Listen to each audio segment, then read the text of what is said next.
Hello everyone. Greetings of the day. This presentation is done by Professor Satish Vetangare from Dr. D.Y. Patil Institute of Hotel Management and Catering Technology, Pune. In this session we will discuss about the various soups prepared in food production.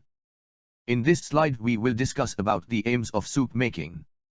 To prepare an appetizing, economical and easily digestible dish by extracting nourishment and flavor from the solid to the liquid.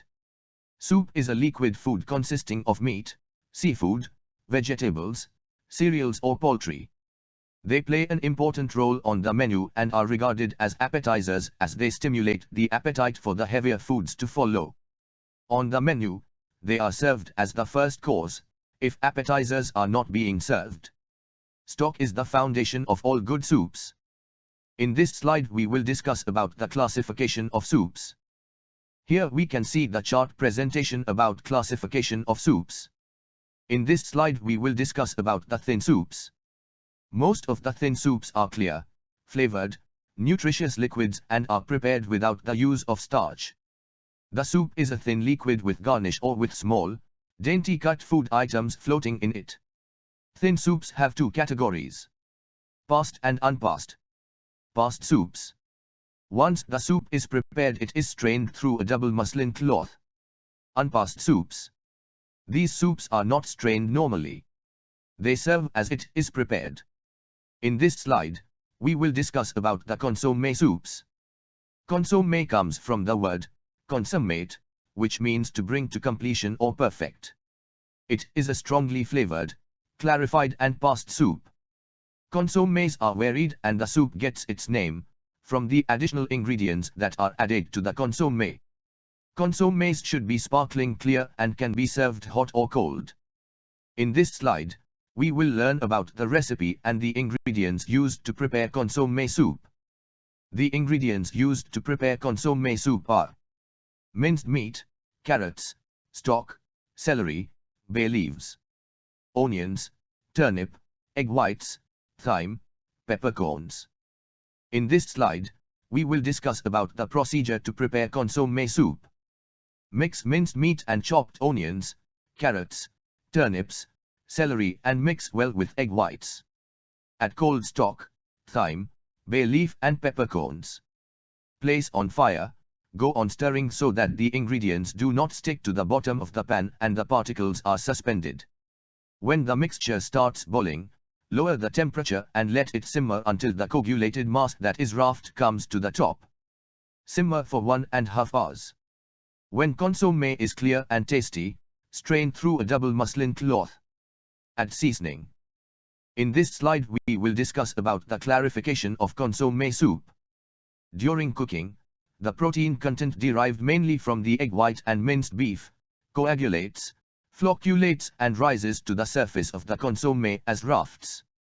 This action results in a clarified liquid being produced. Once cooking is complete, the clear liquid lies beneath the mass of coagulated protein and other ingredients.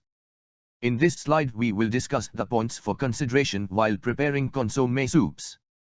In order to allow the egg white to disperse thoroughly, mix all the ingredients and allow to stand for a period prior to cooking. Use fat-free stock in order to prevent excess fat causing a greasy product. Mix only just warm stock to the ingredients. Slowly bring it to boiling point and stir continuously so that egg white disperse thoroughly. Once the consommé has been brought to the boil, it is then allowed to simmer gently without stirring for the rest of cooking period. Do not cover the soup with a lid as this will disturb formation of raft. A tall, thick-bottomed cooking vessel is ideal for making of consommé. On completion strain the consommé with a double muslin cloth carefully. The desired color of consommé is amber. In this slide we will discuss about the reasons for cloudy consommé. The base stock is poor in quality. The base stock is greasy and not scummed well. The stock was not strained properly. Raft is not very much compact due to poor coagulation. Stirring after boiling will prevent clarification by remixing the impurities back into the liquid. The container in which the consommé has been made is dirty. In this slide we will discuss about the different variations of consommé soups. Here are some examples of consommé soups with the ingredients and garnishes. In this slide we will discuss about the bouillon soups. Bouillon comes from the word boil. They are unpassed soups. It has more pronounced strawy meaty flavor and is clear soup with pieces of vegetables, meat, seafood, floating in the soup. In this slide we will discuss about the broth soups. Broths are similar to bouillons, but the liquid is a little cloudy and contains all types of vegetables, meat, chicken. Broths are unpassed soups. The broths have usually cheaper cuts of meat, such as the scrag end of mutton, bouilling fowls. Some of the popular broths are Scotch broth, mutton broth, chicken broth, petite marmite, soup bonfim, soup paillasson and pottage fermier. In this slide we will discuss about the thick soups. They are passed thick soups, that means they are strained through soup strainer or muslin cloth. Some soups are served with large chunks of meat or vegetables left in the liquid. They are further divided in categories: puree, cream, velouté, bisque, chowder, coulis.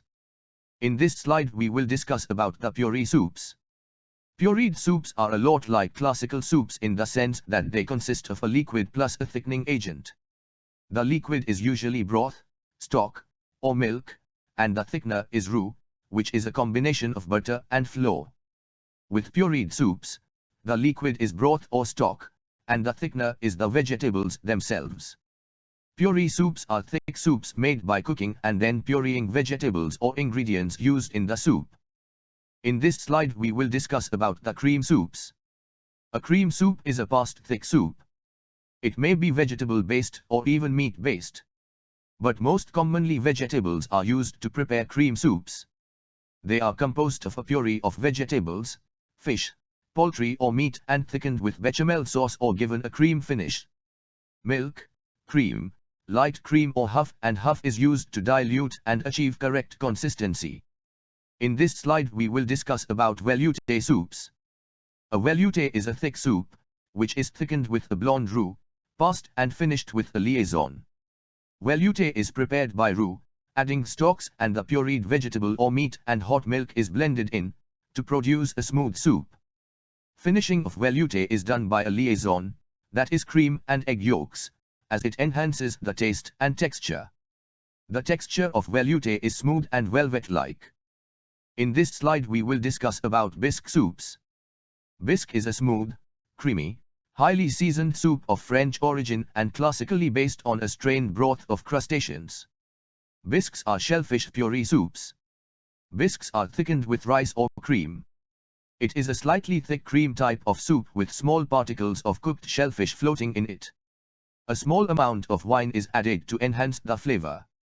In this slide we will discuss about the chowder soups. Chowders are originated from America. They are thick heavy soups, owing their consistency to potatoes. Chowders consist of potatoes, onions, pieces of bacon, various seasonings and seafood. They can be milk or tomato based. Crackers are generally added just before serving. In this slide we will discuss about coulis soups. Coulis originally referred to the juices from cooked meats. Later, it evolved to mean a thick soup made from pureed meat, game, or fish. These types of soups eventually fell out of fashion, and coulis began to refer mostly to shellfish soups that were pureed. Sometimes the term is also used for liquid purees, that is fruits, vegetables, chicken. In this slide we will discuss about cold soups. Cold soups are a particular variation on the traditional soup, wherein the temperature when served is kept at or below room temperature. They may be sweet or savory. These soups are served cold but not chilled. Chilling would dull the flavors and the soup would taste bland. They may be thin or thick, passed or unpassed. In this slide we will talk about international soups. They have been placed in special category, as they represent the region of origin. There are certain soups that originated in a certain locality and are associated with that particular place. They can be cold or hot, thin or thick soups. In this slide there are few names of international soups with their country of origin. In this slide we will discuss about convenience soups. These are marketed in dried, liquid or frozen form. The soups are sold in cans, bottles or sachets. Some are in ready-to-use forms or in concentrated forms. In this slide we will learn about the garnishes for soups. Croutons, dices or other shapes made from bread, toast, and pastry. Profiteroles, prepared from choux paste. They are miniature cream puffs, which may be filled or used plain. Cereals, rice or barley. Cheese balls, grated parmesan serves with croutons on one side. Cream, unsweetened whipped cream or sour cream. Meats, usually small dices or juliennes. Seafood, diced or flaked, large enough to distinguish. Pastas, noodles, spaghetti, other pasta products such as star letters, cornets, etc. Vegetables, cut in various sizes, shapes such as juliennes, round slices, dices. In this slide we will discuss the points for consideration while preparing and serving the soups. First class, clean, strong and flavorful stock should be used, as it would help in producing good quality soup. If there is a heavy entree, the soup should be thin or light. If a heavy soup is served, the portion should be small. The soup should not in any way be filling or consist of food particles that require much chewing. Garnish should be small and dainty, so that they can be picked up easily by a soup spoon. Soup should be moderately seasoned. Serve hot soups piping hot, and cold soups very cold.